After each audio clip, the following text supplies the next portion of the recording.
La moindre injustice, pour qu'elle soit commise, menace l'édifice tout entier. Monsieur le Président, Madame et Monsieur les juges, permettez-moi de commencer par cette citation du grand monsieur Martin Luther King, que vous connaissez bien sûr, pour introduire mon réquisitoire à l'encontre de notre accusé, Monsieur Jordan Fuchs, ici présent. L'irrespect des droits humains suppose d'abord une plongée dans l'inhumanité. Et cette plongée, malencontreusement, le peuple orientalien en a fait les frais.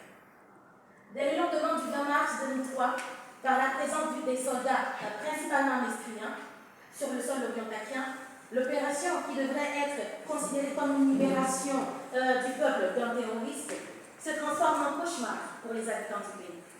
Il suffirait juste de tuer la peau jaunâtre, un hijab sur la tête, pour être considéré et traité comme un terroriste. On assistera donc à des pénuries, des meurtres prémédités, des arrestations de plus de 8000 individus détenus par les forces armées syriennes à la fin du mois d'octobre 2004, selon des sources officielles. Des images choquantes montrant des corps inertes, hommes, femmes, enfants, de tout âge, découpés, calcinés, exhibés devant les caméras ou les éditoriaux. Les forces armées syriennes ont commis des disparitions forcées et d'autres violations pour lesquelles les responsabilités ont été minimes. De très nombreux civils auraient été tués après un usage excessif de la force de l'armée syrienne ou abattus dans des circonstances peu claires. Des soldats syriens ont notamment abattu des manifestants, dont 7 à Moscou le 15 avril 2003, au moins 15 à Abuja le 29 avril et au moins 2 devant le palais présidentiel de Bengale le 18 juin. Selon le témoignage d'un ancien marine, tout véhicule qui ne s'arrête pas après un simple passage de la Manche fut directement mitraillé. Lui-même, il a témoigné que son unité a abattu plus de 200 civils au moins de 2 jours. Ma tâche ici consiste humblement à mettre en lumière les atrocités commises par le gouvernement Fuchs, monsieur l'ancien président ici présent. Appelle-moi bien sûr s'exprimer à la défense. Je vous demande de l'écouter avec attention, car elle délivra un message important qui est le rôle qu'a joué Saddam Hussein au cours de ce conflit. Elle va peindre un tableau de comment Fuchs a délibérément enfreint le principe de souveraineté des États, massacré plusieurs villages, chambardé toute une constitution sans être puni. En voilà un beau tableau que la défense s'empressa de prendre. Mais écoutez-la, car on ne peut pas rendre justice si on n'écoute pas tous les arguments avancés. La Déclaration universelle des droits de l'homme dispose dans son article 5 que nul ne sera soumis à la torture, ni à des traitements cruels et inhumains, ni à des peines ou des traitements cruels, inhumains ou dégradants. Dans le contexte de notre réquisitoire, démontre clairement que l'ancien président en avait fi. Il suffit juste de faire un coup d'œil sur l'état des prisonniers détenus à Saba, comment ils sont entretenus sans humanité, sans foi ni loi. Ils sont maltraités, torturés, et que ce soit physiquement, que ce soit mentalement. L'armée syrienne ont utilisé des techniques sur eux. Par exemple, des privations de sommeil, des privations de nourriture.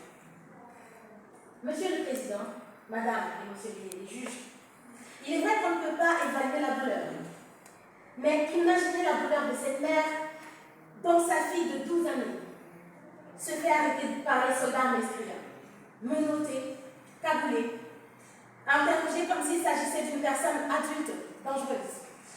Un enfant sur lequel cette mère formait sûrement un projet d'avenir. Imaginez cette femme qui assiste à l'assassinat de son mari au milieu de la nuit sans pouvoir rien faire. Imaginez ce père qui n'a pas le droit de visiter ses enfants emprisonnés, qui ne sait même pas s'ils sont encore en vie. Imaginez nos frères musulmans qui ont été contraints d'être dans des postures sexuellement dégradantes avec des animaux, des personnes de même sexe, même avec des objets. Bon, pas la peine de vous faire un schéma descriptif par respect pour mes confrères ici présents.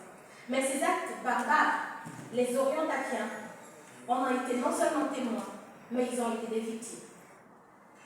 Le bilan humain est à lui seul énorme. Ainsi, entre entre le mi-juin 2003 et 2011, on parle de plus de 10 000 orientaliens fusillés, 10 000 disparus, 50 000 emprisonnés en vain. Et ce chiffre est en dessous de la vérité, puisque ce massacre a été caché à la vue des médias internationaux.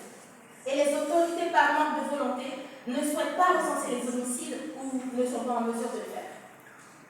Ces témoignages en cause que cette justice qui fut refusée à ces femmes, à ces enfants, à ces maris, il y a 18 ans, aujourd'hui, que vous les rendiez cette justice. Aujourd'hui, que nous la lui rendions. Car le respect des droits de l'homme commence par moi, par vous, et nous tous faisons partie de cette défense. En prenant d'assaut un pays qui n'est pas le sien, M. Fauche a fait usage excessif de son pouvoir, tel que l'infraction au droit à l'autodétermination, qui, selon l'article 1er du Pacte international relatif aux droits civils et politiques, stipule que tous les peuples ont le droit de disposer d'eux-mêmes. En aucun cas, un peuple ne pourra être privé de ses propres moyens de subsistance. Il a fait usage des sanctions collectives, et comme la destruction d'une vingtaine de maisons dans la ville de Lorca. Dans certains cas, on parle même de destruction de tout un village, comme a été le cas du village de Al-Marouida, où les familles se sont vues accorder 5 minutes pour évacuer leur maison avant que celle-ci ne soit rasée par les tirs des chars et des hélicoptères. On parle également de l'irrespect de la libre circulation par l'article 14 de la Déclaration universelle des droits de l'homme, parce qu'au temps de l'invasion, pour aller d'une ville à une autre, il vous faut une justification, souvent accompagnée d'un certificat de déplacement, au risque d'être mitraillé, maltraité ou humilié par les soldats ministériels. De nombreuses femmes ont donné naissance sur le chemin. De nombreux malades, de nombreux blessés sont morts avant d'arriver à l'hôpital. Voilà une opération intitulée Opération Orientale Liberté, qui devrait avoir pour objectif principal d'instaurer la démocratie en orientale. De nombreuses bombes incendiaires ont été utilisées par les forces de la coalition dans des zones fortement peuplées, telles que Bangala, Bachra, Atazina. Par exemple, la bombe MK77, qui est une bombe du même type que Napalm, dont vous connaissez sûrement les effets sur le Vietnam, voilà, qui a fait de nombreux morts. Il y a eu aussi le phosphore blanc, des centaines de tonnes d'uranium appauvri, rappelant que ces armes sont nuisibles et pour la santé et pour l'environnement, et ce pour une durée indéterminée. Rappelons aussi que l'environnement de l'oriental, a été déjà fragilisé par les guerres précédentes. Il y a là, vous comprenez, une question que je dois poser dès maintenant. Allons-nous rendre justice à ce pays? Allons-nous rendre justice à ces habitants? Nous ne sommes pas là ce matin en présence d'une personne innocente qui ne savait pas ce qu'elle faisait. Mais tout indique que l'invasion de l'ancien président a été établie pour punir, pour détruire, pour la quête du pouvoir, pour la quête du pétrole.